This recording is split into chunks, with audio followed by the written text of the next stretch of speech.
are there any kind of mindset shifts or any kind of ways that for people who are sort of a little bit on the fence, are there some ways that we can start to shift the way we're thinking about it? Does that make sense, that question? Yeah, I think one of the things I always like to say is to see things through our child's eyes. So a toddler, for example, who's snatching another toy off another child, we're thinking, oh, they're naughty, they're not waiting their turn. But actually, if you look through your child's eyes, they see a toy they like. I'd like a toy, turn with it right now. And so they just start pulling it. And they're new to this world, so they're still learning to take turns. So instead of saying, don't touch that, you know that it's not your turn, or we should have to share, or we come instead by looking through their eyes, it looks like you really wanted to turn with that. Yeah, it's hard to wait. And then just waiting to see if they maybe even take their hands off first is like, oh, I can't let you take it out of their hands. And you're helping guide them. So I would say always look through their child's eyes. I do the same with like teenagers. For example, when Mm. my daughter was 14, she wanted to go to a concert in the middle of Amsterdam.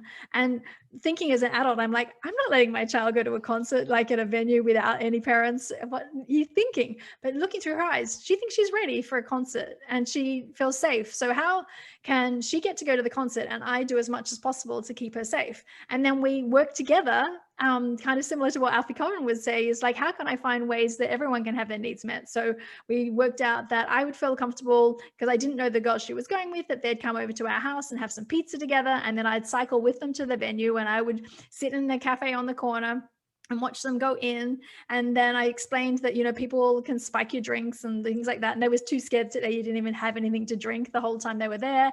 And then I would pick them up early at the end of the concert at 11 o'clock. And I wasn't the only parent that was there, but they got to go to their concert.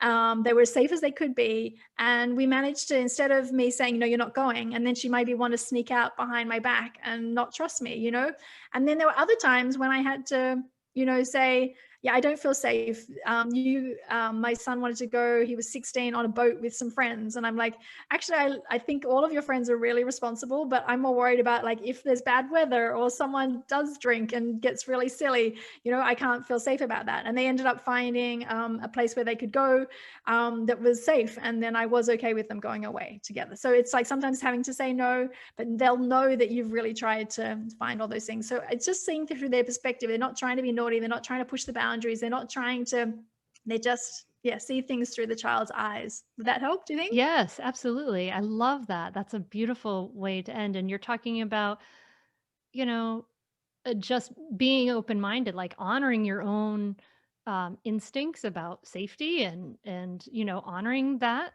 what's within you as the parent, but also then holding that and instead of and saying, well, and you want this really badly, let's explore it further, let me be open-minded and looking at everybody's needs. It's really really a lovely way, and a beautiful shift. Let's look through our child's eyes. So beautiful. Catch new episodes of the Mindful Mama podcast and other free resources, including the Mindful Mom Guide at mindfulmamamentor.com.